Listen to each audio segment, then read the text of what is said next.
کوئی کیوں تیری بات رضا، تجھ سے کتنے ہزار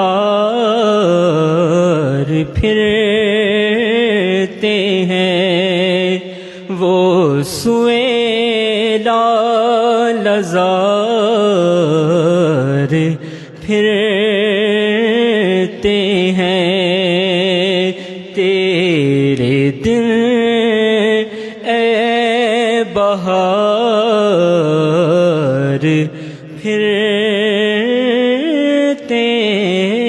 ہیں۔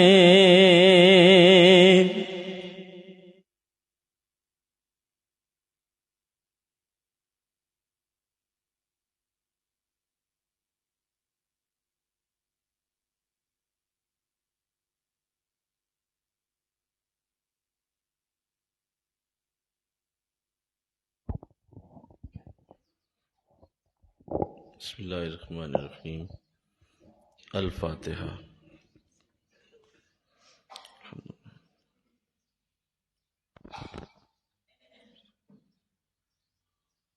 وصلی اللہ درود خضری صلی اللہ علی حبیبہ محمد وآلہ وسلم، صلی اللہ علی حبیبہ صلی اللہ۔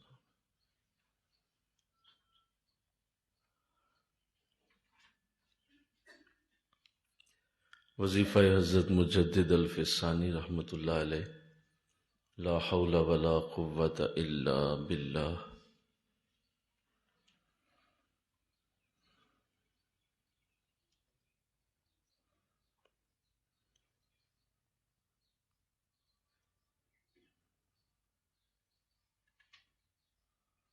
العلی العظیم۔ وظیفہ حضور غوث اعظم رحمۃ اللہ علیہ۔ حسبنا اللہ و نعم الوکیل۔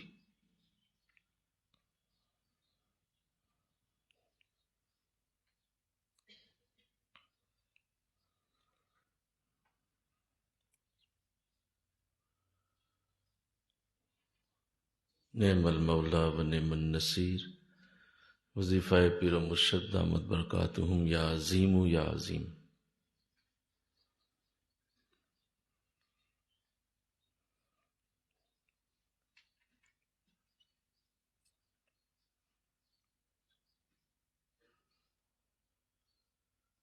وظیفہ استغفار۔ استغفر اللہ ربی من کل ذنب و اتوب الیہ۔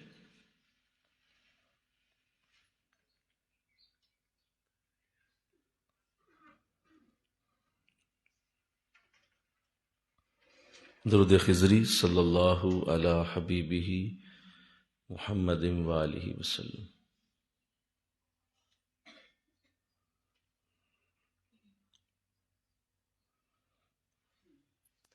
الفاتحہ۔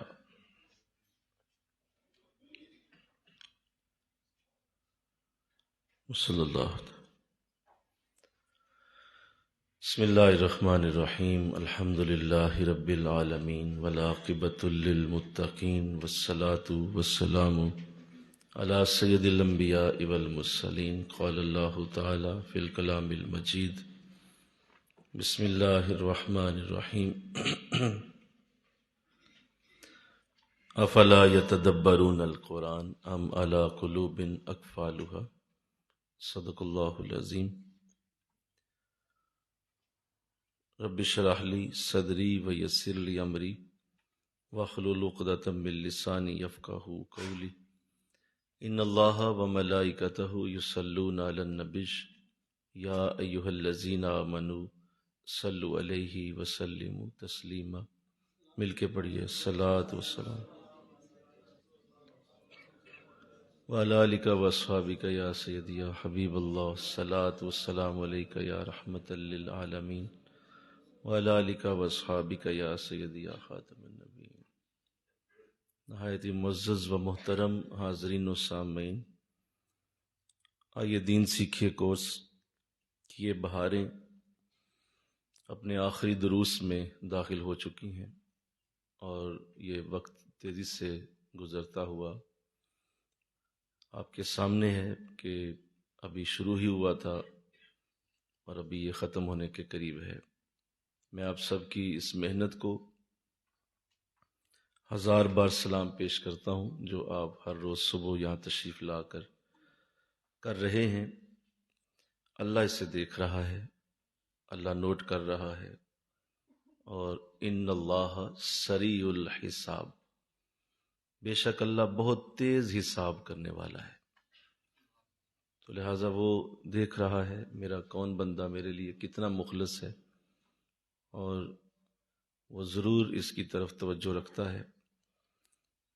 اور پھر اللہ تو دیکھ رہا ہی ہے، اس میں تو کوئی شک نہیں، پہلے بھی وہ دیکھتا ہی ہے، لیکن اس سے بھی جو بڑا معاملہ بنتا ہے، یقیناً اللہ کی بارگاہ سے رحمت تو آتی ہی ہے، رمضان بھی دیکھ رہا ہے۔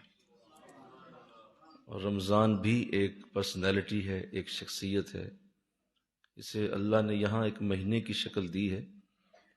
جیسے بہت ساری چیزیں دنیا میں اللہ نے کسی اور انداز سے رکھی ہیں، لیکن حشر کے دن وہ باقاعدہ پرسنالٹی ہوگی، شخصیت ہوگی۔ جیسے یہ سورج ہے، یہ بظاہر اس وقت ایک آگ کا گولا ہے، لیکن اللہ کی بارگاہ میں جب یہ قیامت کے دن آئے گا، حشر کے دن آئے گا، تو یہ ایک انسان کی شکل ہوگی اور وہ سجدہ کرے گا اللہ کی بارگاہ میں۔ چاند ہے، اور اسی طرح دیگر اللہ نے بہت ساری مخلوق پیدا کی ہے، دیکھنے میں وہ کچھ اور ہے۔ اسی طرح قرآن ہے، دیکھنے میں کتاب ہے، لیکن یہ بھی ایک پرسنالٹی ہے، ایک شخصیت ہے، جسے اللہ نے شکل کتاب کی دی ہوئی ہے، زندہ ہے، دیکھتا ہے، جانتا ہے، سمجھتا ہے، پتہ ہے اسے، اور یہ پوری سمجھ رکھتا ہے کہ میرے ساتھ کون کیا کر رہا ہے۔ لہٰذا یہی وجہ ہے کہ حشر کے دن یہ دونوں چیزیں تمہارے یا حق میں ہوں گی یا تمہارے خلاف ہوں گی۔ قرآن یا تمہارے بولو حق میں ہوگا یا خلاف ہوگا، رمضان تمہارے حق میں ہوگا یا خلاف ہوگا۔ تو یہ دونوں چیزیں حق میں یا خلاف ہوں گی، کیسے ہوں گی؟ کیونکہ یہ پرسنالٹی ہوگی، یہ شخصیت ہے، اور یہ تمہیں نوٹ کرتی ہے، دیکھتی ہے۔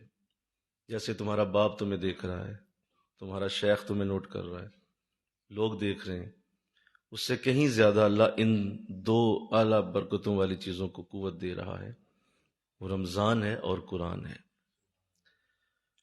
تو رمضان بھی دیکھ رہا ہے، قرآن بھی دیکھ رہا ہے کہ میرے ساتھ کیا سلوک ہے، کیا معاملات ہیں۔ اللہ نے جو آج توفیق آپ کو مجھے دی ہوئی ہے، انشاءاللہ قرآن ہمارا وہاں پہ شفاعت کا ذریعہ بنے گا، رمضان ہمارے لیے شفاعت کا ذریعہ بنے گا، کیونکہ ہماری جو قوت ہے، ہماری جو طاقت ہے، وہ اتنی ہی ہے جتنی ہم کر رہے ہیں، اس سے زیادہ ہمارے اندر نہیں ہے۔ تو جتنی ہے اتنی تو اللہ قبول فرمائے انشاءاللہ، اور رحمت اور برکت ملے۔ تو آپ سب کی اس محنت کو میں سلام پیش کرتا ہوں، خاص طور پہ میری بیٹیاں جو تشریف لاتی ہیں، میں آپ سب کے اس جذبے کو ہزار بار سلام کروں، یہ بہت بڑی سعادت ہے۔ اور یہ اس گمگشتہ دور میں جس میں گمراہیاں عروج پہ ہیں، آپ اپنے گھروں سے چل کے یہاں آتے ہیں، بیٹھتے ہیں۔ میں یہاں ایک بات عرض کرتا چلوں، اللہ کرے آپ کا جذبہ اور بڑھ جائے انشاءاللہ۔ کہو صحابہ کرام کو کس چیز نے بڑا کیا؟ وہ لوگ بھی عام انسانوں جیسے ہی تھے، ان کی بھی دو آنکھیں، دو کان، ان کے بھی جسم، اور ان کو بھی اسی طرح زندگی کے حالات کا سامنا تھا۔ کون سی چیز تھی جو انہیں اتنا بڑا کر گئی؟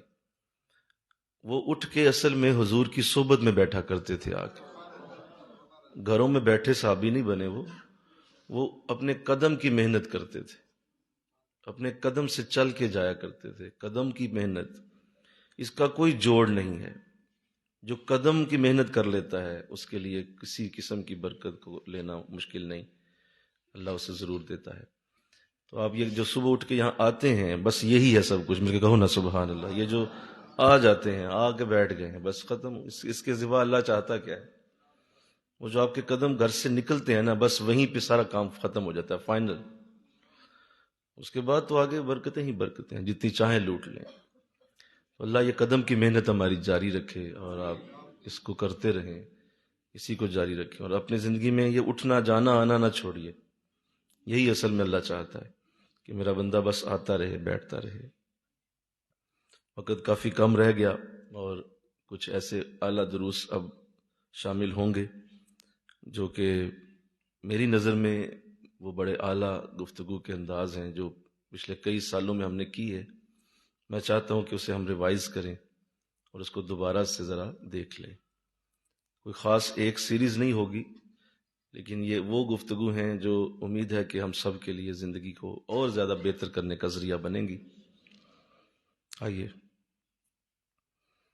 حضور علیہ السلام کی ایک حدیث ہے جو آج میں آپ کے سامنے عرض کرنے لگا ہوں. بڑی مشہور حدیث ہے یہ، اور آقا دو جہاں صلی اللہ علیہ وسلم نے اس حدیث کو جب بیان فرمایا تو کثیر صحابہ کی تعداد موجود تھی.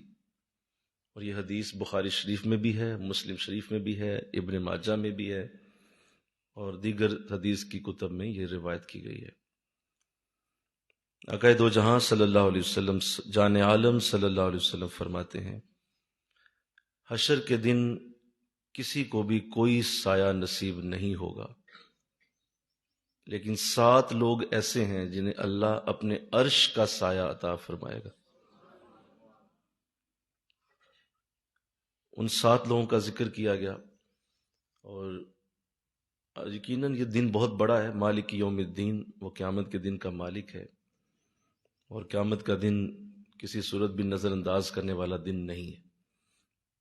فرمایا گیا کہ یہ وہ دن ہے جو 50,000 سالہ دن ہوگا. اتنا لمبا، اس قدر اس کی طوالت ہوگی کہ یہ 50,000 سال کا ہوگا. اور یہ وہ دن ہے جو بچوں کو بھی بوڑھا کر دے گا. اور یہ وہ دن ہے جس میں سورج جو ہے وہ 1.25 نیزے یعنی 1 میل کے قریب آئے گا. اور آج اس کا رخ الٹا ہے، لیکن جب حشر کا دن ہوگا تو اس کا رخ سیدھا ہوگا، اور یہ 1 میل کے قریب آ جائے گا. اور زمین آج سورج کو جذب کرتی ہے، آج اس کی جو گرمی ہے اسے اپنے اندر لے جاتی ہے، جبکہ اس دن زمین تانبے کی شکل اختیار کر جائے گی، اور اس کی جو گرمی ہوگی وہ اگل جائے گی، وہ باہر نکلے گی، بجائے اندر لے جانے کے وہ باہر کی طرف آئے گی. تو یوں ایسا سخت گرمی کا وہ ماحول ہے کہ جس میں پسینے چھوٹ جائیں گے، اور ہر شخص اپنے اپنے گناہوں کے مطابق پسینے میں ہوگا. کوئی گھٹنوں تک پسینے میں ہوگا، کوئی ناف تک ہوگا، کوئی سینے تک ہوگا، کوئی گردن تک ہوگا. اور فرمایا کہ بعض ایسے ہوں گے جو پورے کے پورے ہی پسینے میں ڈوبے ہوں گے. جیسے جیسے گناہ ہوں گے ویسے ویسے ان کا انداز ہوگا. تو یہ کوئی معمولی دن نہیں ہے جس کا اتنا ذکر قرآن نے کیا ہے کہ باقاعدہ روزے قیامت کا ایک ٹاپک ہے پورے قرآن میں. یعنی اس دن کو ایک ٹاپک کی طرح، مضمون کی طرح، ایک عنوان کی طرح قرآن نے ذکر کیا ہوا ہے. ایک گزرتی ہوئی آیت نہیں کہا، بلکہ مختلف جگہوں پہ اس کا ذکر کیا، بلکہ ایک پوری سورت سورہ قیامہ کے نام سے اتاری ہوئی ہے. پوری سورت ہی قیامت کے نام پہ. اس سے پتہ چلا یہ کوئی عام دن بولو نہیں ہے، یہ بہت بڑا دن ہے، اور اس کو بڑی برکت اور عظیمت حاصل ہے. بلکہ اسی دن کا وجود بھی ضروری ہے. اگر آپ یہ کہیں کہ حشر کا دن جو ہے وہ اس کی کیا ضرورت ہے، دنیا میں ہی اللہ حساب لے لیتا ہے بندے کا، قبر میں بھی حساب ہو جائے گا، تو پھر حشر کے دن کی کیا ضرورت ہے؟ اس کی وجہ یہ ہے کہ یہ دنیا دار العمل ہے، یہ دار الجزا نہیں ہے. یہاں ہم صرف عمل کر سکتے ہیں، اس کی جزا ہمیں یہاں نہیں مل سکتی.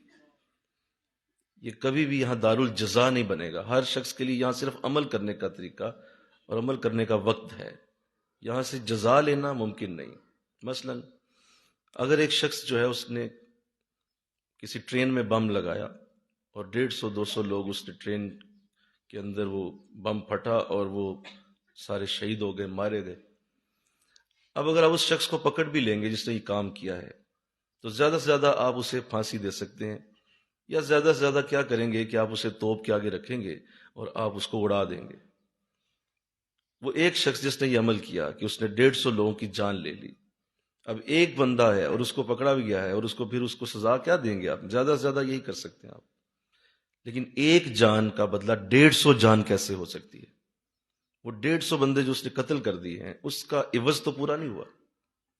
لہذا لازم ایک دن آئے گا جس میں اللہ اس 150 جیسی سزا پیدا کرے گا، کیونکہ یہ ہو ہی نہیں سکتا. ایک بندے نے اگر اتنا قتل کیے ہیں تو وہ ایک کتنا کو آپ ختم کریں گے؟ آپ اسے ظاہر ہے وہ ایک جان ہے، ختم. یا زیادہ سے زیادہ کیا کریں گے کہ آپ اس کی خاندان کو لے آئیں گے اور خاندان کو بھی ایسے ہی آپ ہلاک کر دیں گے. کتنے 20-22 لوگ اور مار دیں گے آپ، پھر بھی بدلہ پورا نہیں ہوا. اور اللہ انصاف کرنے والا ہے، وہ بہت بڑا عادل ہے. تو اس لیے یہ کیسے ہو سکتا ہے کہ وہ اس کو پورا بدلہ نہ دے؟ اس لیے ایسا دن بنایا جس میں وہ 150 قتل کرنے والا جو ہے اس کو اتنی ہی سزا اور اتنی درد دی جائے گی جتنا 150 لوگوں کو ہوئی تھی.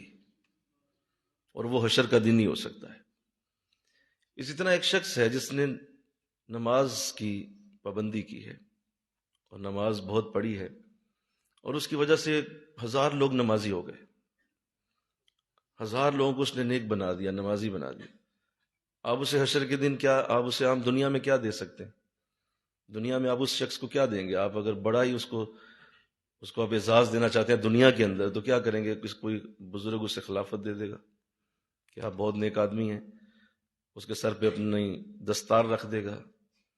یا اور زیادہ سے زیادہ کیا ہوگا، لوگ اس کو بڑا عزت دیں گے، ہاتھ چومیں گے، پیار کریں گے، اور لوگ اس کو ہار پہنائیں گے، پھول پہنائیں گے. اس سے زیادہ عزتیں کیا ہے؟ بڑی مسند پہ بٹھا دیں گے. لیکن وہ جو 1000 بندے کو نمازی بنایا ہے، وہ اس کا عوض پورا نہیں ہو رہا. اس کا عوض کسی ایسے دن میں پورا ہوگا جہاں اللہ اسے 1000 جنتیں عطا فرمائے گا کہ یہ 1000 جنتوں کا مالک ہے، کیونکہ اس نے 1000 بندے کو نمازی بنایا. تو نیکی کا بھی جزا یہاں نہیں ہو سکتی، نہ ہی برائی کی جزا یہاں ہو سکتی. ایک دن ہوگا جس میں دونوں چیزیں پوری ہوں گی، اور وہ ہے حشر کا دن. اور اس دن حالت یہ ہے جو میں نے عرض کر دی، قرآن نے بیان کیا کہ ہم اس دن اس طرح لوگوں کی حالت بنائیں گے. لیکن وہاں اللہ کیا کرے گا؟ کمال یہ کرے گا کہ وہاں ایک سایہ رکھے گا، اور وہ اس کے عرش کا سایہ ہوگا. کچھ ایسے لوگ ہوں گے جن کو صرف اس سائے کے اندر آنے کی اجازت ہوگی، اور جو لوگ اس سائے کے نیچے آئیں گے انہیں نہ گرمی لگے گی، نہ پسینہ آئے گا، بلکہ انہیں ٹھنڈی ہوائیں پہنچیں گی، خوشبودار ہوائیں ملیں گی. یعنی حشر کے میدان میں اللہ انہیں پروٹوکول دے گا. تو اللہ ہمیں ایسے لوگوں میں شامل کرے، آمین تو کہو، کیونکہ ہم وہیں ہوں گے، یہ تو کوئی اس میں دو رائے نہیں ہے. آپ بھی وہاں ہوں گے، میں بھی وہیں ہوں گا. تو اللہ ہمیں اس دن حشر کا سایہ دے دے، عرش کا سایہ دے دے، اور ہمیں ایسے لوگوں میں شامل کرے. ان کا ذکر حضور نے اپنی حدیث میں کیا ہے. یعنی میرے رسول قیامت کے دن کی باتیں بھی جانتے ہیں کہ اس دن کیا ہونے والا ہے، اور کتنے وہ اعلیٰ لفظ ہیں جو اس حدیث کے اندر ذکر کیے گئے. آئیے جانتے ہیں وہ کون سے لوگ ہیں. پہلا شخص جس کا ذکر فرمایا کہ وہ جوان ہوگا، وہ نوجوان، وہ جوانی کے اندر آنے والا شخص جسے اللہ نے جوانی کی عمر دی، اور اس نے اپنی جوانی اللہ کی عبادت میں گزار دی. یہ وہ پہلا شخص ہے کہ جسے اللہ عرش کا سایہ عطا فرمائے گا، کیونکہ جوانی کی عبادت پیغمبروں کی عبادت کے برابر ہے. اور یہ وہ دن ہے جس میں انسان اگر عبادت کرے تو اس کو واقعی عبادت کا مزہ آتا ہے. اور بلکہ فرمایا حدیث میں 1000 بوڑھا بھی اگر اللہ کی بارگاہ میں توبہ کرے تو اللہ کو ایک جوان کی توبہ زیادہ پیاری لگتی ہے. ایک طرف 1000 بوڑھے کی توبہ ہے، اور ایک طرف بولو ایک جوان کی ہے، تو وہ زیادہ پسندیدہ ہے، زیادہ اچھی ہے. یہی اصل میں دن ہے. اور جو ہم نے سوچا ہوا ہے کہ جوانی رنگینیوں کا نام ہے، جوانی موج مستی میلے کا نام ہے، اور جوانی صرف اسی کا نام ہے کہ آپ پھریں، کھائیں، پئیں، عیش کریں، بھاگیں، دوڑیں. کیوں آپ جوان ہیں؟ جی نہیں، جوانی عبادت کا نام ہے. اس لیے کہ بڑھاپا عبادت نہیں ہوتی، بڑھاپا مجبوری ہوتی ہے. اس میں مجبوریاں ہیں. آپ کسی کام جوگے تو رہے نہیں ہیں، بہت کچھ ختم ہو گیا، اعضاء آپ کے ڈھل گئے، نظر آپ کی کمزور ہو گئی، کان کمزور ہو گئے، جسم کے اندر توانائیاں اپنی آخری دموں پہ پہنچ گئیں. اب آپ کے لیے کیا اور رہ گیا؟ تو اللہ کو زیادہ پسندیدہ عبادت جوانی کی ہے. اس لیے حضور اسلام نے فرمایا تم میں بہترین جوان وہ ہیں جو بوڑھوں جیسے ہوں. تم میں اعلیٰ جوان ہے وہ جو، بولیے، جو بوڑھوں جیسے ہیں، کہ ان کی سوچ بوڑھوں جیسی ہے، ان کے انداز، اخلاق، اٹھنا بیٹھنا، جس طرح بوڑھے لوگ ہوتے ہیں کہ وہ بڑے دھیان سے بات کرتے ہیں، بڑے دھیان سے گفتگو کرتے ہیں، بوڑھے جو ہو جاتے ہیں، اور ان کے اخلاق بھی اچھے چلو ہو ہی جاتے ہیں، چلو بوڑھا جو ہو گیا تو اب پیار سے ہی بات کرے گا، تو وہ ساری وہ انداز جو بڑھاپے کے ہیں وہ جوانی میں آ جائیں۔ فرمایا یہ تم میں سے بہترین جوان ہے، اور فرمایا تم میں سے بدترین بوڑھے وہ ہیں جو جوانوں جیسے ہیں، کہ وہ بوڑھے ہو چکے ہیں، اٹکیلیاں اسی طرح ہیں، شوق جوانوں جیسے پالے ہوئے ہیں، اور اندر سوچیں جوانوں جیسی رکھی ہوئی ہیں۔ بھائی اب تمہاری عمر ختم ہو گئی، اور کیا دیکھنا ہے تم نے؟ اب بھائی تو بوڑھا ہو چکا ہے، تم نے تو دیکھ لیا جو دیکھنا ہے، ابھی بھی سوچ اندر وہی چل رہی ہے۔ تو فرمایا کہ یہ بدترین بوڑھا ہے۔ تو جوانی کی عبادت اللہ توفیق دے دے انشاءاللہ کہو۔ اور آپ ماشاءاللہ، میرے سامنے بہت سارے جوان بیٹھے ہیں، آپ حوصلہ رکھیں، اللہ کے رسول کو اور اللہ کو بھی آپ ہی مطلوب ہیں، آپ مطلوب ہیں اللہ کو، اللہ کے رسول کو بھی آپ ہی مطلوب ہیں۔ اور اس عمر کو، یہ جو 25 سال سے 40 سال کا وقت ہوتا ہے یہ تقریباً، کیونکہ 40 سال کے بعد ذرا انداز اور ہوتے ہیں، یہ 25 سے 40 سال رج کے عبادت کر لیجئے، مجھے کہو نا سبحان اللہ، رج رج کے درود پڑھ لیجئے، رج رج کے ذکر کر لیجئے، رج رج کے ذرا دین سیکھ لیجئے، اٹھئے جائیے آئیے بیٹھئے، اپنی اس عمر کو دیکھیے کہ آپ کی جوانی کے دن ہیں، اس میں جتنا زیادہ ہو سکے اللہ کے قریب ہو جائیے، بس وہی کمائی ہوگی۔ وہ جو جوانی میں کمائی ہے نا، وہ بڑھاپے میں کھاؤ گے پھر اسے رج کے تم، پھر اس جوانی کے دنوں کو بڑھاپے میں کیش کرواؤ گے۔ لہٰذا اس عمر میں محنت کرنا، اس عمر میں کوشش کرنا، اور اس عمر کے اندر اللہ، حضور اسلام نے جب دیکھا حضرت داہیہ قلبی رضی اللہ تعالیٰ عنہ، جو ایمان اس وقت نہیں لائے تھے، بڑے خوبصورت جوان تھے آپ، بڑے خوبصورت جوان تھے، اور آپ کی جو شبیہ مبارک تھی وہ اتنی خوبصورت تھی کہ حضرت جبریل علیہ السلام کو آپ بڑے پسند تھے، اور آپ جب بھی حضور کے پاس آتے حضرت جبریل تو حضرت داہیہ کی شکل میں آتے تھے۔ بعض اوقات حضور کو پوچھنا پڑ جاتا جبریل ہو یا داہیہ ہو، تو آپ بتاتے حضور میں جبریل ہی ہوں، لیکن چہرہ ان کا بڑا پسند ہے مجھے، اس لیے انہی کا چہرہ لے کے آتا ہوں۔ بڑے خوبصورت جوان، تو حضور نے بارہا دیکھا، ایک بار تو گزرے قریب سے، تو آپ مسجد نبوی شریف کے باہر کھڑے تھے، تو گزر گئے پاس سے، حضور نے دیکھا تو دیکھ کے جملہ کہا ایک زبان سے، گزرتے گزرتے وہ گزر گئے نا قریب سے ہی، تو جوانی، اٹھتی ہوئی جوانی، اور وہ جسم کے خوبصورت انداز اور کپڑوں کا انداز، حضور نے یوں مسکرا کے دیکھا اور فرمایا مولا اگر جہنم میں ہی ڈالنا ہے تو اتنا خوبصورت جوان کیوں بنایا اسے؟ اب ایمان نہیں لائے تھے نا، بولو، اگر جہنم میں ہی ڈالنا ہے تو اتنا خوبصورت جوان کیوں بنا دیا؟ اب وہ سن لیا انہوں نے، تھوڑی دور گئے واپس آ گئے، فرمایا ابھی آپ نے کچھ کہا ہے؟ کہا ہاں میں نے آرزو کا اظہار کیا ہے داہیہ، تجھے دیکھا اچھا لگا، تمہارا انداز اچھا لگا ہے، تو اللہ سے کہا ہے کہ اگر جہنم میں ہی ڈالنا ہے تو اتنا سونا کیوں بنایا؟ تو حضرت داہیہ فرمانے لگے بس میں بھی کافی دن سے سوچ رہا تھا، بس ہمت نہیں پڑتی تھی، آج آپ نے کہہ دیا تو پھر کلمہ پڑھائیں نا اور مسلمان کریں مجھے۔ تو لہٰذا یہ اللہ کو بھی پسند ہے، رسول کو پسند ہے یہ دن، تو وہ جوان بڑا ہی مبارک کا مستحق ہے جسے اللہ عبادت کا ذوق دے دے، جس کے اندر یہ شوق آ جائے کہ وہ خوبصورت دن جو جوانی کے ہیں ان میں جب کوئی رو رہا ہوتا ہے، تو حدیث میں یہ لفظ بڑے خوبصورت ہیں، فرمایا کہ جب کوئی جوان روتا ہے تو اللہ فرشتوں کے آگے فخر فرماتا ہے۔ مل کے کہو نا سبحان اللہ، بولو، کیا کرتا ہے؟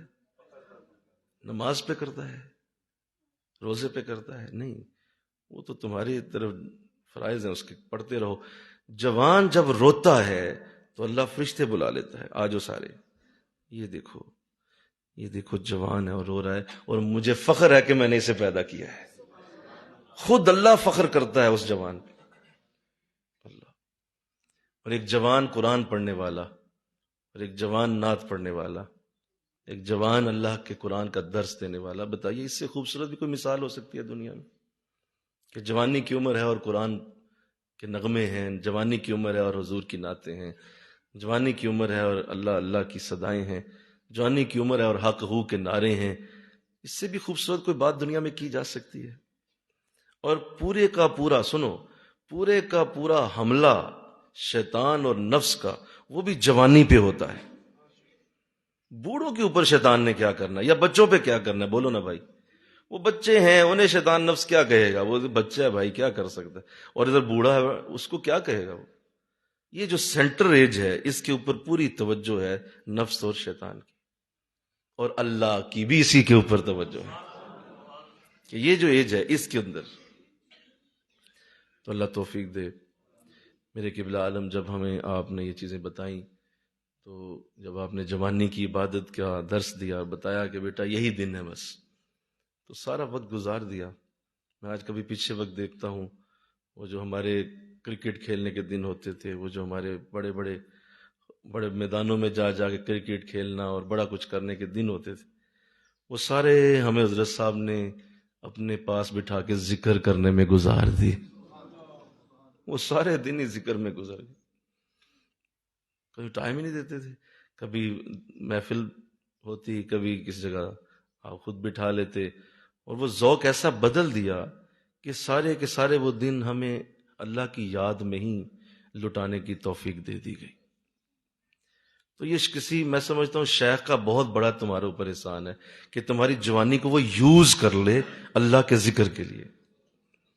تمہاری جوانی کو استعمال کرے اور کہے آؤ تم آؤ، تمہیں بتاؤں اللہ کا ذکر کیا ہے. وہ دن تمہارے اگر وہ نیکی میں لگا گیا نا، تو اس سے بڑی کوئی اس کا تمہارے اوپر احسان نہیں ہے کہ اس نے تمہاری جوانی کو اللہ کے ذکر کے لیے صرف کر دیا. تو اللہ توفیق دے دے. سعادت ہے یہ. وہ یہ پہلا شخص ہے کہ اللہ اسے خود بلائے گا اور اسے کہے گا اس جوان کو لے آؤ اور اسے میرے عرش کے سائے کے نیچے جگہ دے دو کیونکہ یہ جوانی میں میری عبادت میں لگا رہا. آج ہم اسے اپنے عرش کا سایہ دیتے ہیں. دوسرا وہ شخص ہے، فرمایا وہ لوگ جن کا دل مسجد میں لگا ہو، جن کے دل مسجدوں کے اندر رہتے ہیں، اور وہ ایک نماز پڑھتے ہیں تو دوسری نماز کے انتظار میں بیٹھ جاتے ہیں. یہ دوسرا شخص ہے جس کو اللہ عرش کا سایہ عطا فرمائے گا. وہ ٹھنڈا سایہ نصیب ہوگا. عام طور پہ آپ نے دیکھا ہوگا کہ لوگ مسجدوں میں رہنا پسند نہیں کرتے اور مسجدوں کے اندر ان کے دل نہیں لگتے. اور حضور اسلام فرمایا مومن کی مثال مسجد میں ایسے ہے جیسے مچھلی پانی میں، اور منافق کی مثال ایسے ہے جیسے پرندہ پنجرے میں. جس طرح وہ پھڑپھڑاتا ہے اور چاہتا ہے کہ اس کا دروازہ کھل جائے اور وہ کسی طریقے سے نکل جائے اس پنجرے سے، ایسے ہی منافق شخص نماز مسجد میں پڑھنے جب آتا ہے تو اس کا اندازہ یہی ہوتا ہے کہ وہ اسی طرح کرتا ہے، بس پھڑپھڑا رہا ہوتا ہے کسی طرح نکل جاؤں مسجد سے میں. اور آپ نے دیکھا ہوگا جمعہ جب ختم ہوتا ہے کس طرح رش ہوتا ہے جوتیوں والی جگہ پہ، کس طرح بھاگتے ہیں لوگ جوتیوں کی طرف، جیسے جوتیوں پہ کوئی شرینی بٹ رہی ہے. خوش ہو کے باہر بھاگتے ہیں، تیزی سے نکل جاؤں بس کسی طرح مسجد سے. یہ انداز ہمارے نبی نے نہیں دیے اور نہ اسلام کا یہ انداز. مسجدوں کے اندر دل لگا رہنا، مسجدوں کے اندر بیٹھے رہنا، مسجدوں کے ساتھ تعلق ہونا، یہ ایمان کی علامت ہے. ابھی عمر نواز صاحب کا کی یاد آ گئی، بڑی خوبصورت باتیں انہوں نے کی افتتاح کے دن. بڑی اچھی گفتگو وہ کرتے ہیں ماشاءاللہ.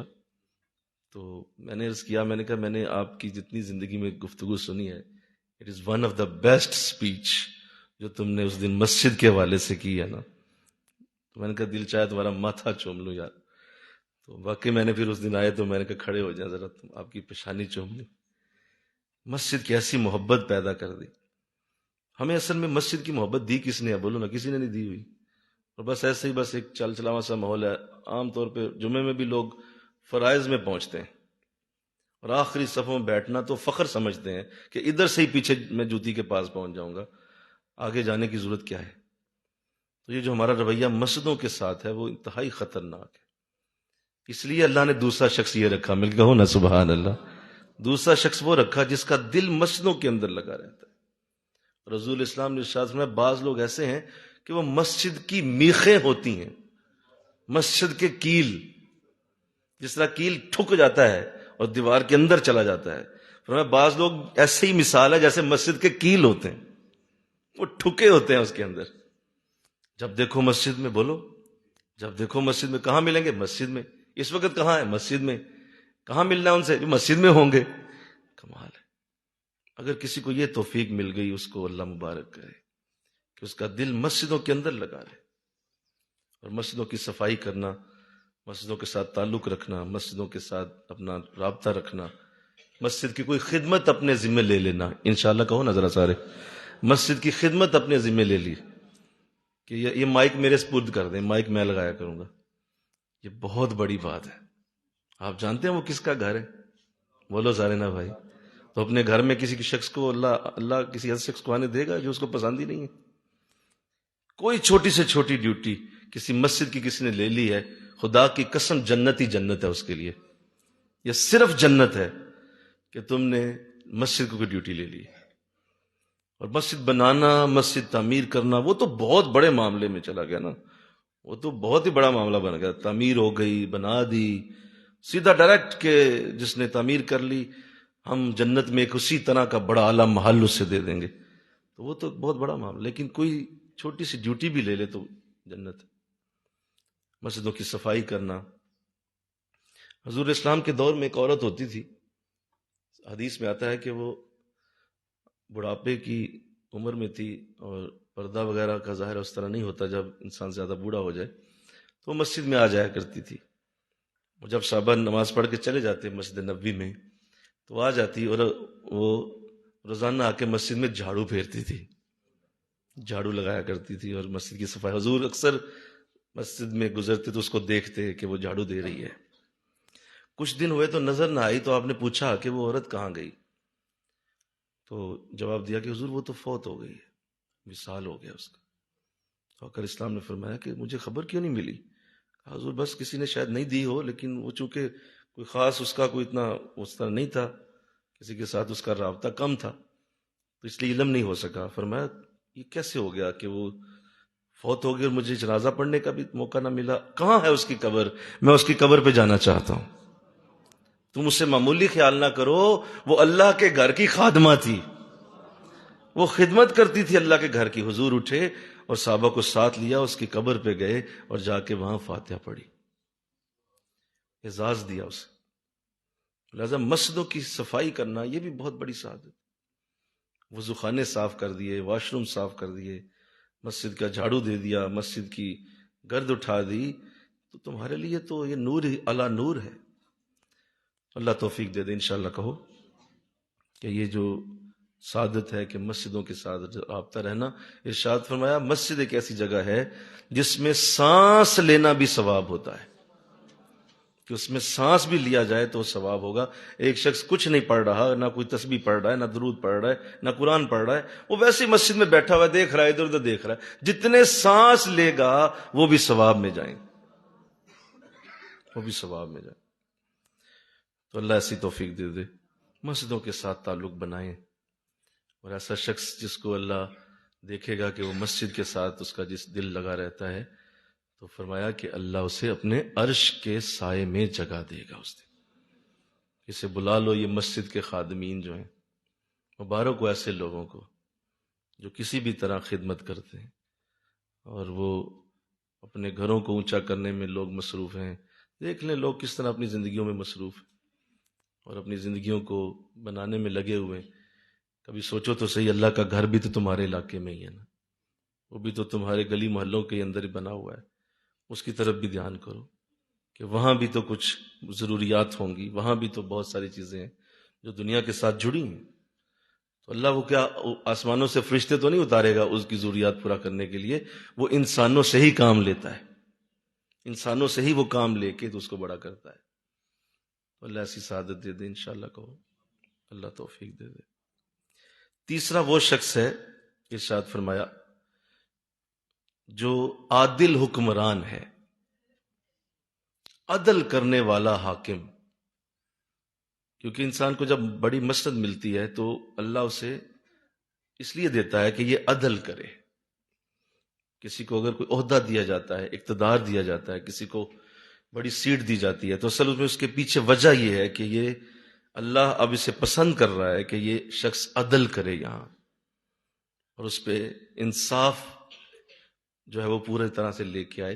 تو اللہ کو عادل حکمران اتنا پسند ہے کہ عادل حکمران کو بھی اللہ بلائے گا اور اسے اپنے عرش کے سائے میں جگہ دے گا، عدل کرنے والا۔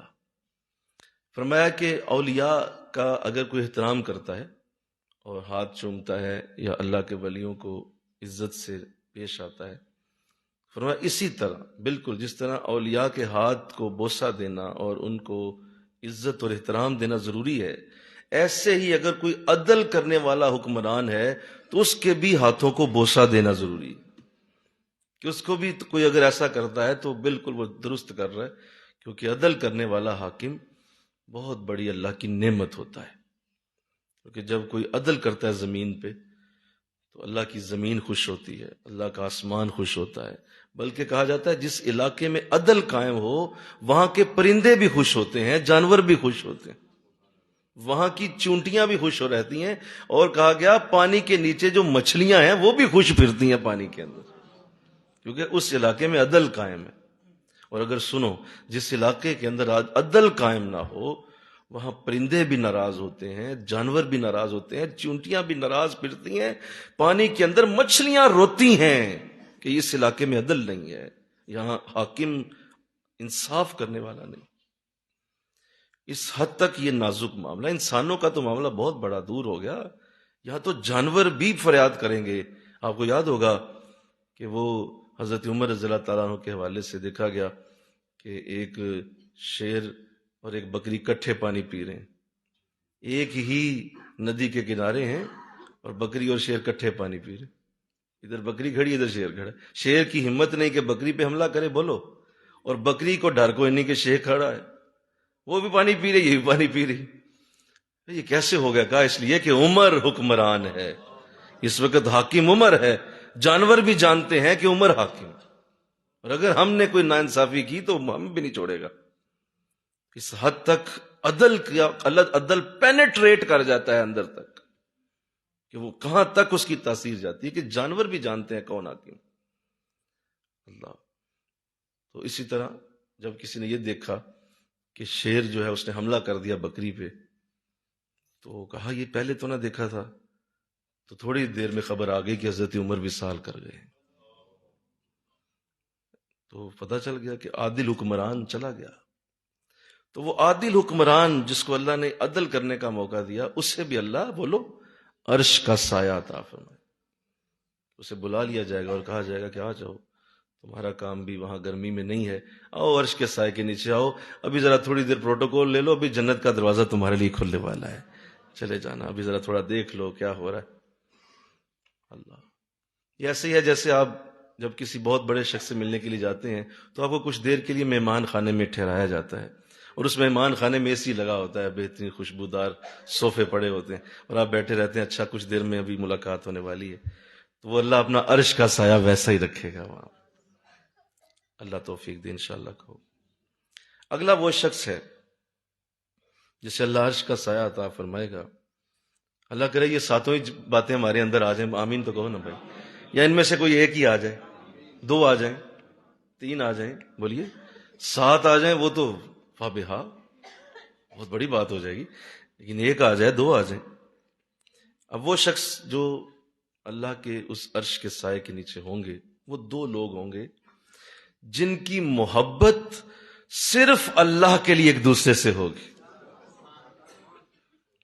ان کا آپس میں رشتہ، بولو سارے بولو، اللہ کے لیے ہوگا، کوئی کاروبار نہیں، کوئی خونی رشتہ نہیں، کوئی ماں باپ کی طرف سے نہیں، کوئی باپ کی طرف، کوئی ننیال ددیال سے نہیں، کوئی سسرالی رشتہ بولو نہیں، کوئی کاروباری نہیں، کوئی سیاسی نہیں، صرف وہ ملیں گے تو اللہ کی رضا کے لیے ملیں گے، بس ان کا تعلق صرف اللہ کے لیے ہوگا، اور صرف ایک ہی ان کے پیچھے ایک ہی ریزن ہوگی کہ بس ملاقات ہوگی اس لیے کہ آپ کے پاس آتا ہوں تو اللہ کا پیار ملتا ہے، وہ کہتا ہے میں تمہارے پاس آتا ہوں تو اللہ کی محبت ملتی ہے، بس یہ دونوں اسی لیے ملتے تھے، اللہ ان دونوں کو بھی اپنے عرش کا سایہ عطا کر دے گا۔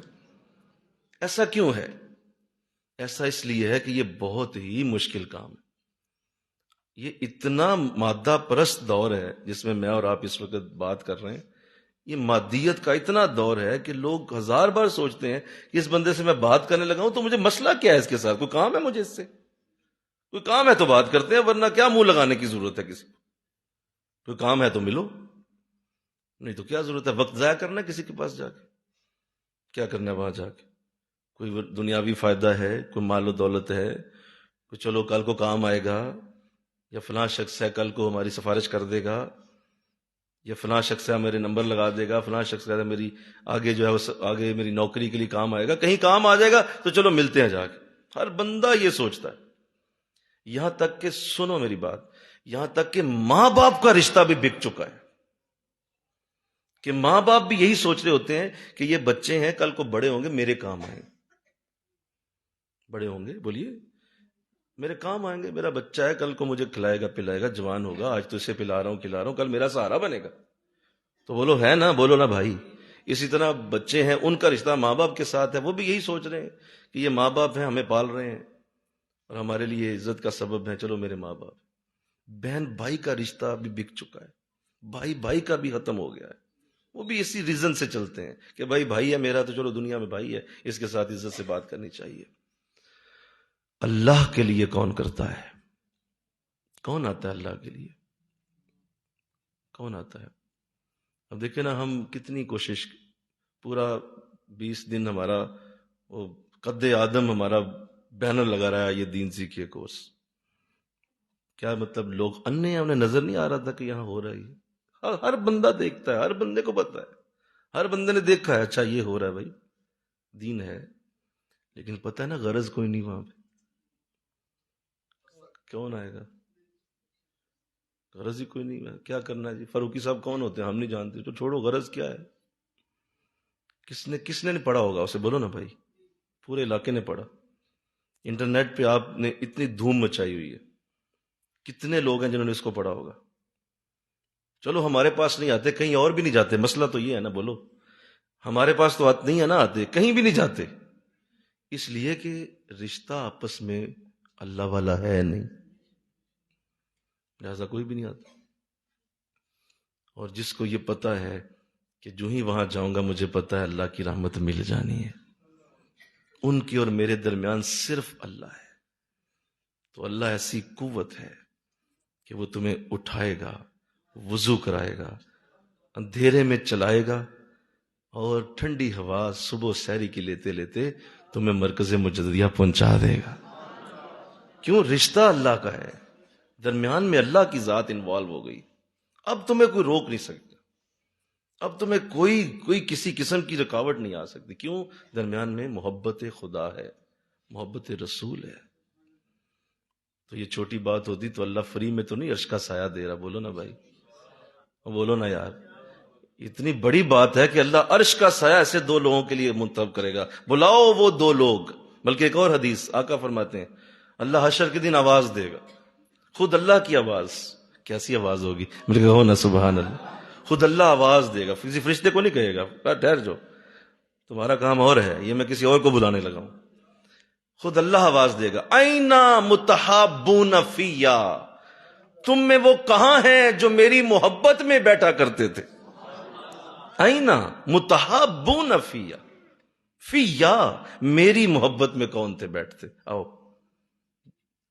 پھر ایک اور آواز ہوگی، اینا متجالسون فیا، تم میں سے کون ہے جو میری خاطر مجلسیں لگایا کرتے تھے، مل کے بیٹھتے تھے، کوئی سیاسی نہیں ہوتی تھا جلسہ، کوئی ماں باپ بہن بھائی، کوئی وہ پارٹی، کوئی برتھ ڈے پارٹی، کوئی ولیمہ، کوئی برات، ایسا کچھ نہیں ہوتا تھا، وہ میرے لیے آتے تھے۔ اینا متجالسون، کہاں ہیں وہ مجلسیں کرنے والے؟ تو اللہ کی بارگاہ میں دوڑتے ہوئے لوگ آئیں گے، ہاں مولا حمد، کہا جو میرے عرش کے سائے کے نیچے سارے، میرے عرش کا سایہ تمہارے لیے۔ تو یہ رشتہ جب تک قائم ہے، سنو ایک بات کرنے لگا ہوں، یہ رشتہ جب تک قائم ہے محبت بڑھتی رہے گی۔ سنو میں بات کر رہا ہوں، بڑی اہم بات، میں نے تمہیں ایک اشارہ دیا ہے، یہ رشتہ جب تک قائم ہے محبت بڑھتی رہے گی، اور اگر کسی دنیاوی رشتے سے تم نے بنائی تو محبت کم ہو جائے گی، محبت ٹوٹ جائے گی، ایک وقت آئے گا وہی ماں باپ شاید زہر لگنے لگیں، وہی بیٹے بیٹیاں تمہیں نفرت ہو ان سے، وہی بھائی تمہارا جی چاہے زندگی میں اس کا منہ نہ دیکھوں کبھی. کیوں؟ درمیان میں محبت اللہ کے لیے نہیں تھی، وہ ختم ہو جائے گی. وہ بیوی، وہ شوہر، اگر ان کے درمیان رشتہ محبت اللہ کے ساتھ جڑا نہیں ہے تو وہ کبھی بھی آگے نہیں جا سکتا، وہ بڑھے گا نہیں. بولو میں نے کیا کہا؟ وہ آگے پروان نہیں چڑھے گا. اور اگر محبت اللہ اور اس کے رسول کے لیے ہے تو وہ ہر آنے والے دن بڑھتا جائے گا، اس میں اور عزت پیدا ہوگی. اس لیے کہ اللہ کی شانیں ہر لمحے بلند ہو رہی ہیں، اس کے رسول کے درجے بولو بلند ہو رہے ہیں، تو وہ رشتہ بھی بولو بلند ہوتا جائے گا. اسی لیے شیخ کے ساتھ کبھی محبت کم نہیں ہوتی، اپنے حضرت کے ساتھ کبھی پیار بولو کم نہیں ہوتا، بڑھتا جاتا ہے، ہر لمحے زیادہ ہوتا ہے، زیادہ اور زیادہ اور زیادہ ہوتا ہے. کیوں؟ کیونکہ وہ رشتہ درمیان میں اصل میں اللہ کا ہے. محبت اصل میں ہے ان کی، نہ تیری ہے نہ میری ہے. محمد کی وساطت سے محبت تیری میری ہے. اللہ محمد کی وساطت سے محبت تیری میری ہے. محبت اصل ہے ان کی، نہ تیری ہے نہ میری. یہ میں تجھ سے پیار نہیں کر رہا، بولو نا بھائی، یہ میں محمد سے پیار کر رہا ہوں صلی اللہ علیہ وسلم. اور وہ بھی یہی کہہ رہی آپ سے بھی پیار نہیں کر رہا، میں بھی محمد سے پیار کر رہا ہوں صلی اللہ علیہ وسلم. درمیان میں وہ تو اللہ توفیق دے، اللہ سعادت دے دے. حضور اسلام کو ایک صحابی نے جب یہ کہا تھا کہ حضور آپ سے صرف یہ عرض کرنی ہے کہ کل حشر کے دن ہمارا کیا بنے گا، تو ارشاد فرمایا کہ آپ نے تیاری کی ہے. فرمایا حضور کیا تیاری کرنی ہے؟ تھوڑے سے اعمال ہیں، اعمال تو ہیں کوئی نہیں، اور میں سوچتا ہوں کہ کل کو جب حشر کے دن اٹھیں گے تو آپ کے ساتھ جو بڑے بڑے برگزیدہ صحابی رہے ہیں تو حضور وہ تو بڑی اونچی جنتوں میں آپ کے ساتھ ہوں گے، ہم بہت پیچھے رہ جائیں گے. چند نمازیں چند روزوں سے کتنی کو بڑی جنت پا لیں گے. جتنی بھی جنت ہوگی وہ آپ سے تو بہرحال چھوٹی ہوگی، اور آپ تو بہت بڑی جنت میں ہوں گے. تو حضور نے جب یہ کہا تھا کہ نہیں ایسا نہیں ہے، اگر تمہیں واقعی مجھ سے محبت ہے تو تم میرے ساتھ ہی رہو گے جنت کے اندر، میرے ساتھ ہوگے. اس لیے تسلی رکھو، یہ اصل میں محبت کا معاملہ ہے.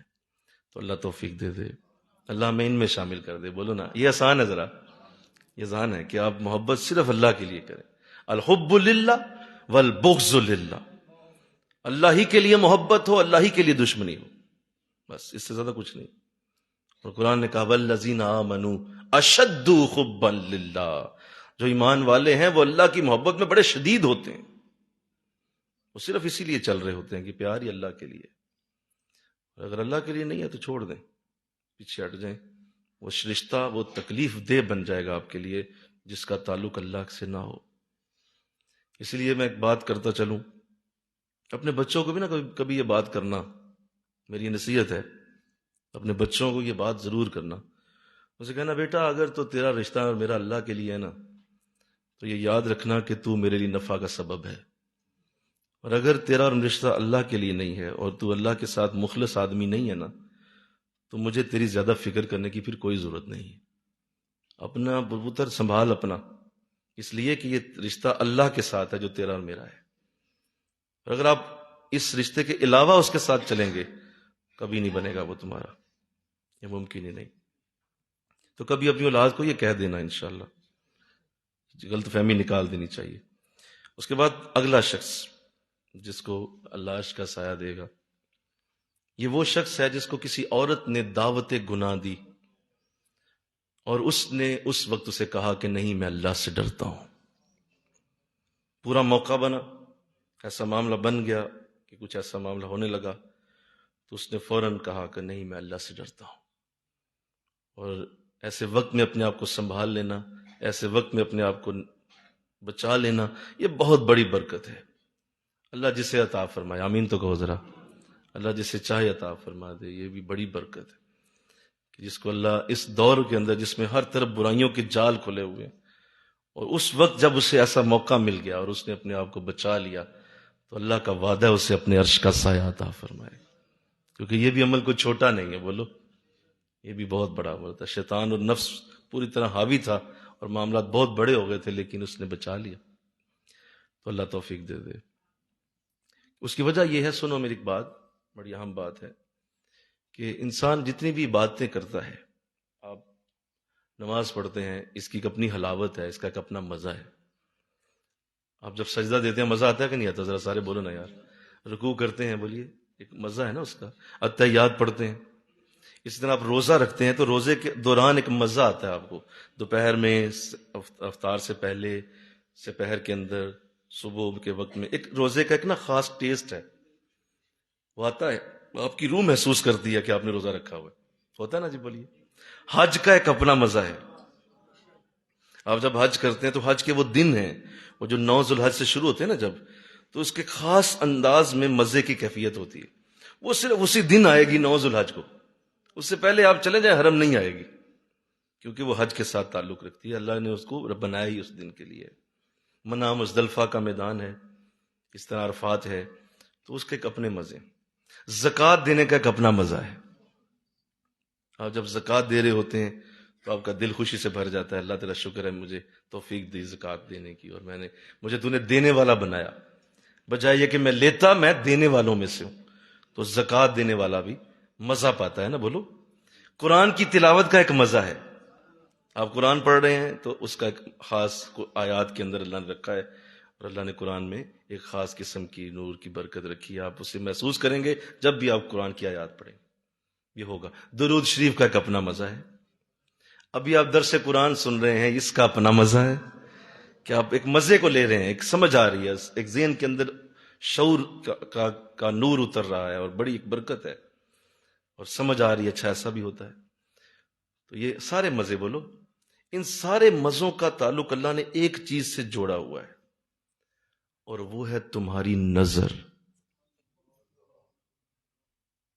اگر نظر صحیح جگہ نہیں نہ پڑی، نماز کا مزہ، قرآن کا مزہ، حج کا مزہ، روزے کا مزہ، زکوٰۃ کا مزہ، تسبیح درود، درس قرآن، یہ سب ختم ہو جائے گا. نظر کی حفاظت کرنے والا ہی ان مزوں کو پاتا ہے. میں کہتا ہوں نا سبحان اللہ. بولو. بعض لوگ شکایت کرتے رہتے ہیں، دیکھیں جی فلاں جگہ جاتے ہیں مزہ نہیں آتا، فلاں جگہ جاتے ہیں مزہ نہیں آتا. حضرت صاحب کے پاس بھی کوئی نہیں آتا. یہ فلاں بھی نہیں ہوتا، فلاں بھی جگہ جاتے ہیں کوئی نہیں مزہ آتا. اور ظالم آدمی، اپنی اصلاح کر، خود اپنے آپ کو دیکھ. یہ ساری جگہیں پاک اور صاف جگہیں ہیں، یہ سارے نام پاک اور صاف ہے. قرآن جیسا مزہ کہاں ہو سکتا ہے؟ درود و سلام جیسا کہاں مزہ ہو سکتا ہے؟ اور سامنے قرآن کھلا، حضور کی حدیث پڑھی جائے، اس سے زیادہ مزہ کہاں آ سکتا ہے؟ اور اگر تمہیں نہیں آ رہا، اس لیے نہیں نہ آتے، بولو نا سارے، اس لیے بھاگ جاتے ہیں، نہیں آتے. کیوں؟ مزہ نہیں آتا. جتنے مزہ آتا ہے لوگ پہنچ دیں. مزہ آتا ہے تو دیکھتے ہیں نا 3-3 گھنٹے کی مووی. مزہ آتا ہے 3-3 4-4 گھنٹے چوکوں میں کھڑے ہوتے ہیں کہ نہیں ہوتے؟ وہ مزہ لیتے ہیں نا. اور کیا ہے، آپ کھڑے ہوتے ہیں چوک میں، باتیں کر رہے ہیں، گپے مار رہے ہیں، تو اس کے اندر ایک خاص مزہ ہے. اس مزے کو لے رہے ہیں لوگ بس. تو آپ کو آتا ہی نہیں ہے. تو اس کا مطلب یہ ہے کہ آپ نظر کو غلط استعمال کرتے ہیں. اسے روک لیں. انشاءاللہ کہیں ذرا، انشاءاللہ کہیں. میرے حضرت نے ایک جملہ بولا تھا، اور میں نے ان سے عرض کیا، حضور انشاءاللہ آپ کے اس جملے کا مستحق بنوں گا. میں نے کہا تھا بیٹا نظر ایسی ہونی چاہیے کہ وہ جس پہ پڑے اسے پاک کر دے. ہاں ہاں مل کے کہو نا سبحان اللہ. خود کیا پاک کرنی ہے تم نے، تمہاری نظر کس پہ پڑ جائے وہ پاک ہو جائے. اس کا دل اللہ اللہ کرنے لگے، اس کا شعور اللہ اللہ کے ساتھ جگمگا اٹھے کہ اس کی تمہاری نظر اس پہ پڑ گئی ہے. میں نے کہا حضور ایسا ہوگا انشاءاللہ. اتنی پاک نظر بنائیں، اتنی پاک کر لیں کہ اس نے کیا خود کو کیا پاک ہونا ہے، دوسروں کو پاک کرنے لگے. تو یہاں حال ہی کیا ہے، ہر بندہ جو ہے وہ نیکیاں پہ نیکیاں ٹھوک رہا ہے، اور ساتھ ساتھ بری نظر، ساتھ ساتھ اس طرف بھی دھیان ہے. تو پھر کیسے ہوگا یار؟ میں نے کہا یہ سب کا لنک ایک چیز کے ساتھ، وہ تمہاری نظر ہے. اور اگر اس کو تم نے بچا لیا تو یہ سارا کچھ تم نے اگر نہیں بھی کیا، فرض کر، سنو، آپ نے حج نہیں کیا، زکوٰۃ نہیں دی، بہت زیادہ قرآن آپ نہیں پڑھتے، بہت زیادہ آپ جو ہے وہ درود شریف نہیں پڑھتے، بہت ساری نیکیاں، بہت ساری معاملات آپ نہیں کرتے، لیکن نظر کو آپ بچا لیتے ہیں، آپ ایک سجدے میں ہی پورے سال کا نور لے جائیں گے. کیونکہ نظر نے وہ برکت دے دینی ہے جو ایک سجدے سے ہی آ جائے گی. آپ کو لمبی باتوں کی ضرورت کیا ہے؟ یہ ہے وہ مسئلہ. تو اس لیے کہا کہ وہ جوان جب کہے گا نا مجھے اللہ کا خوف ہے، تو اللہ فرمائے گا اس کو بھی پکڑو یار، اس کو بھی میرے عرش کے سائے میں لاؤ، بہت بڑی بات کر گیا، بہت بڑی بات ہو گئی۔ تو اللہ توفیق دے دے انشاءاللہ کہو۔ اگلا شخص وہ ہے، جیسے میں نے پچھلی حدیث بھی اس دن عرض کی تھی، کہ جس نے اس طرح صدقہ کیا، دائیں ہاتھ سے کیا، بائیں کو خبر نہیں ہونے دی۔ بلکہ کہو سبحان اللہ۔ یہ ہے وہ شخص جس کو بھی اللہ بڑا پسند کرتا ہے۔ دیکھو ایک ہوتا ہے صدقہ اعلانیہ۔ اعلانیہ یہ ہے، سنیں کہ اگر کسی نے مسجد کے لیے اعلان کر دیا تو صدقہ دینے والے اعلانیہ کر سکتے ہیں، اجازت ہے، کیونکہ سب کے لیے اعلان ہے، بھائی مسجد ہے یا کوئی ایسا نیک کام ہے تو مال پیش کریں، تو لوگ آ جائیں اور سامنے پیش کر دیں، اچھی بات ہے۔ اس سے یہ ہوگا کہ لوگوں کو ترغیب ہوگی، دیکھ کے لوگ آئیں گے، اچھا یار فلاں نے 1000 دیا میں بھی دے دیتا ہوں، فلاں نے 10,000 دیا میں بھی دے دیتا ہوں، تو ایک ترغیب ہے، یہ بھی اچھا ہے، بہتر ہے۔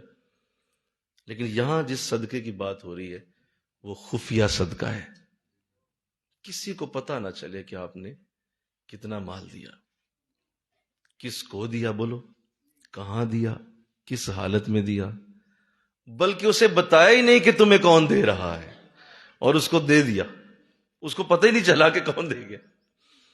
یہ جس نے کر دیا، یہ بہت بڑا اللہ نے کرم اور فضل اس کے دامن میں ڈالا کہ اسے خفیہ صدقہ دینے کی توفیق دے دی۔ لہذا اس کو نہ روکیے، انشاءاللہ کہیے، ضرور ایسا کیجیے کہ کسی ایسی جگہ خرچ کیجیے جہاں صرف آپ جانتے ہیں اور آپ کا خدا جانتا ہے، کوئی نہیں جانتا، کسی کو بتانے کی بھی ضرورت نہیں ہے، اللہ جانتا ہے میرا بندہ صدقہ کر رہا ہے۔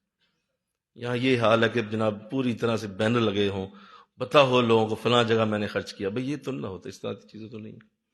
اور صدقہ و خیرات کرنا اتنا پسندیدہ عمل ہے، فرمایا کہ جس طرح کنواں ہوتا ہے اور کنویں کے اندر پانی ابلتا ہے اور پانی نکلتا رہتا ہے کنویں میں سے، اور وہ پانی لوگوں کو سیراب کرتا رہتا ہے، اور وہ کنواں کبھی بند نہیں ہوتا جس میں سے لوگ پانی پیتے رہیں۔ ہاں جب وہ اس کنویں میں سے جانور اور انسان پانی پینا بند کر دیں گے تو اللہ اسے خوش کر دیتا ہے۔ ایسے ہی تمہارا مال بھی روک لیا جاتا ہے جب وہ صدقہ ہو کے لوگوں تک نہیں جاتا، تمہارے مال کو روک دیا جائے گا، کیوں؟ تم صدقہ نہیں دے رہے، اس کو آگے دے نہیں رہے، پھیلا نہیں رہے۔ تو اللہ اس کی بھی توفیق دے، انشاءاللہ کہو ذرا، توفیق دے اللہ ہمیں، اور خفیہ صدقہ کیجئے اور خفیہ انداز میں خرچ کیجئے۔ آخری شخص وہ ہے، سنیے، یہ وہ شخص ہے جس نے تنہائی میں اللہ کا ذکر کیا اور اس کی آنکھوں سے آنسو بہہ گئے، وہ رو پڑا، اکیلا تھا اپنے کمرے میں، مسجد میں، اکیلا، کوئی نہیں اسے دیکھ رہا، تنہا، اور اس نے اللہ کو یاد کیا، اللہ کی محبت ایسی دل میں اٹھی کہ وہ آنسو بن کے آنکھوں سے باہر آ گئی، ایسا لمحہ اسے مل گیا کہ آنسو بنی وہ محبت۔ فرمایا اسے بھی نوٹ کر لیا جاتا ہے اور اللہ اس شخص کو بھی عرش کا سایہ عطا فرمائے گا کہ تنہائی میں اللہ کو یاد کرنے والا اور رونے والا۔ آج یہ بھی توفیق ختم ہو گئی، آج یہ بھی لوگوں نے چھوڑ دیا اور اس سے بھی محروم ہو گئے کہ اکیلے بیٹھ کے اللہ کو یاد کرنا اور اکیلے اللہ کی یاد میں بیٹھ۔ یہ جو ہم یہاں ذکر کا حلقہ لگاتے ہیں، یہ اصل میں تمہیں اس جگہ کے لیے تیار کر رہے ہیں۔ یہ جو ہم مجلس بنا کے ذکر کر رہے ہوتے ہیں، اس کا ایک اپنا معاملہ ہے، اس کی ایک اپنی افادیت ہے، لیکن جو اصل ذکر ہے وہ اندر خود کمرے کے اندر ہوتا ہے، اکیلے۔ اصل ذکر وہاں ہوگا جہاں تم اکیلے ہوگے، تمہارا خدا ہوگا، وہ پسندیدہ ہے۔ اور یہ جو ذکر کے حلقے یہاں لگائے جاتے ہیں، اس کے پیچھے یہی ریزن اور اس کے پیچھے مقصد ہوتا ہے کہ یہ اتنا محبت خدا لے جائے کہ اس کو اکیلا ذکر کرنے کا مزہ آنا شروع۔ اللہ توفیق دے دے کہ وہ شخص جس کو تنہائی میں، کیونکہ ریاکاری مرض ہے، بہت بڑا مرض ہے ریاکار ہو جانا۔ ریاکاری میں لوگ بہت کچھ کہہ جاتے ہیں، بہت کچھ بول جاتے ہیں، بہت کچھ کر جاتے ہیں، لیکن وہی چیز اگر اکیلے میں کرنی پڑ جائے تو نہیں کریں گے، نہیں کریں گے۔ صرف اس سے ہی اندازہ لگا لیں کہ اگر کوئی شخص مسجد میں آ کے نماز پڑھتا ہے تو وہ سنتے پڑھتا ہے، فرض بھی پڑھتا ہے، ساتھ نفل بھی پڑھتا ہے، مسجد میں آ گیا، گھر کے اندر پڑھے گا تو سنتے نفل چھوڑ دے گا، تو سمجھ لو ریاکار آدمی ہے۔ اپنا ٹیسٹ کرتے رہا کریں کہ وہ جو گھر میں نے پڑھا وہ ایکول ٹو مسجد کیوں نہیں ہے، وہ ویسا کیوں نہیں ہوا۔ جو شیخ کے سامنے میں رو رہا تھا اور میں ان کی خدمت میں بیٹھا تھا اور میں اس وقت میری آنکھوں سے آنسو رواں تھے، آج اکیلے بیٹھا ہوں کیوں نہیں ہے؟ کیا گھر کے اندر خدا بدل گیا تیرا؟ کیا گھر میں خدا اور ہو گیا ہے؟ مسجد میں اور تھا، حضرت صاحب کے سامنے خدا اور تھا، یہ گھر کے اندر کیا بدل چکا؟ نہیں، وہی خدا ہے جو گھر کے اندر ہے، جو مسجد کے اندر ہے۔ تو وہ جذبہ کیوں نہیں؟ اس کا مطلب ہے کہ ابھی بھی ریاکاری تیرے اندر ہے، یہ ریاکاری کا مرض ہے جو ابھی بھی تیرے اندر چل رہا ہے، اور تو اس طرح نہیں ہو رہا جیسے اکیلے میں ہونا چاہیے۔ تنہائی میں اللہ کا ذکر، مل کے کہو نا سبحان اللہ۔ کسی نے کیا خوبصورت جملہ لکھا، آخری بات، کسی نے کیا خوبصورت جملہ لکھا تھا کہ تم اپنے آپ کو جاننا چاہتے ہو تو بس یہ دیکھ لو کہ تم تنہائی میں کیا ہو، بس تم وہی ہو۔ اپنے آپ کو تنہائی میں دیکھ لو، جو تم تنہائی میں ہوتے ہو وہی تم قبر میں ہوگے، وہی تم حشر کے دن ہوگے۔ بس تنہائی میں کیا ہو، وہی قبر، بولو بولیے، وہی حشر، بس اتنا ہے۔ تو اب اندازہ کیجئے، اب تائی ہے، اللہ کا ذکر ہے اور آنکھوں سے آنسو ہیں، کیا بات ہے، کتنی بڑی برکت ہے۔ اور جس کو اللہ بار بار یہ توفیق دے دے، بار بار یہ سعادت دے دے، اسے اپنی خوش نصیبی پہ ناز ہونا چاہیے کہ اللہ نے اسے تنہائی میں اپنا ذکر کرنے کی بھی سعادت دی اور رونے کی توفیق دے دی، اور رو پڑا اور اس کی آنکھوں سے آنسو بہے۔ اللہ ان ساتوں میں سے کسی ایک میں ہی ہمیں ڈال دے، آمین کہہ دو نا بھائی۔ اللہ ان ساتوں میں سے کسی ایک میں ڈال دے۔ اللہ اس جوان کے ساتھ ہمیں جوڑ دے جو جوانی میں اللہ کی عبادت میں لگا ہو۔ اللہ ہمیں جب کبھی مسند دے تو ہم عادل حکمران بنے۔ اللہ ہمیں تنہائی میں اپنا ذکر کرنے کی توفیق دے اور اس میں ہمیں آنکھوں میں آنسو آ جائیں، اللہ ایسا بنا دے۔ اللہ ہمارا دل مسجدوں میں لگا دے، اللہ کرم کر دے، اور اللہ وہ شخص ہمیں بنا جو صدقہ اس طرح دے جو خفیہ ہو۔ ایسے لوگوں میں ہمیں شامل کر جو خفیہ سجدے کرتے ہیں، اور پھر ان لوگوں میں شامل کر جن کی محبت صرف اللہ کے لیے ہو۔ آج ہم سب یہ ذرا عہد نہ کر لیں کہ ہماری محبت ہمارے شیخ سے صرف اللہ کے لیے ہے، انشاءاللہ کہو نا ذرا، صرف اللہ کے لیے ہے، کوئی مقصد نہیں اور رج کے صرف اللہ کے لیے۔ تو یہ ہمارے لیے فائدہ ہو گیا نا۔ دو لوگ جن کی محبت اللہ کے لیے ہے، اللہ ان میں شامل کرے، اور اللہ کبھی ایسا موقع نہ ہی بنائے، لیکن اگر بنے تو اللہ ہمیں وہاں اس عورت کو یہ کہنے کی توفیق دے دے کہ میں اللہ سے ڈرتا ہوں، مجھے اللہ کا خوف ہے، اللہ اس میں ہمیں شامل کر دے، آمین کہو۔ اور فرمایا کہ وہ لوگ جو یہ ساتوں میں سے کسی ایک میں چلے جائیں گے کبھی محروم نہیں ہوں گے۔ اور سوچو ذرا کہ وہ جو ایسا شخص ہو جو ان ساتوں میں ہی ہو، وہ عادل حکمران بھی ہے، اس کا دل بھی مسجد میں ہے، وہ محبت بھی صرف اللہ کے لیے کرتا ہے، اور اگر کبھی ایسا موقع بنا ہے تو اس نے اس کو ٹھکرا دیا ہے، اور اس نے جب بھی صدقہ کیا ہے تو اس وقت بھی اس نے خفیہ کیا ہے، اور اس نے تنہائی میں اللہ کا ذکر کیا اور روتا رہا ہے۔ اللہ ہمیں ایسا بنا، اللہ ہمیں اس کا مستحق بنا دے۔ اللہ آپ سب کو بہت جزا دے جنہوں نے یہ گفتگو سنی ہے، آپ سب کو اس کی عمل کی توفیق نصیب ہو۔ وما علینا الا البلاغ، آمین۔ اللہم صلی علی سیدنا و مولانا محمد وعلی آل سیدنا و مولانا محمد وبارک وسلم۔ الہ العالمین قبول فرما مولا، ان ساتوں میں سے کسی ایک میں ڈال، اللہ قبول کر لے، اللہ معاف کر دے، ان میں سے کسی ایک میں ڈال دے، 2 میں ڈال دے، 3 میں ڈال دے، 4 میں، 7 میں ڈال۔ تیرا رمضان ہے نا، ہم مانگ سکتے ہیں تجھ سے، ناممکن ہے، لیکن مولا اس رمضان میں تجھ سے کہتے ہیں تو ہر ناممکن کو ممکن کر سکتا ہے، کرم کر دے، ہمیں ان ساتوں میں ہی ڈال دے۔ اللہ کرم فرما دے ان تمام پہ جو محنت کر رہے ہیں، کوشش کر رہے ہیں، تیرے دین کو سمجھ رہے ہیں، تیرے دین کی باتیں جان رہے ہیں۔ اللہ ان سے روشنی پیدا ہو، ان سے نور بنے، ان سے پوری دنیا کے اندر روشنی پھیلے۔ اللہ قبول فرما۔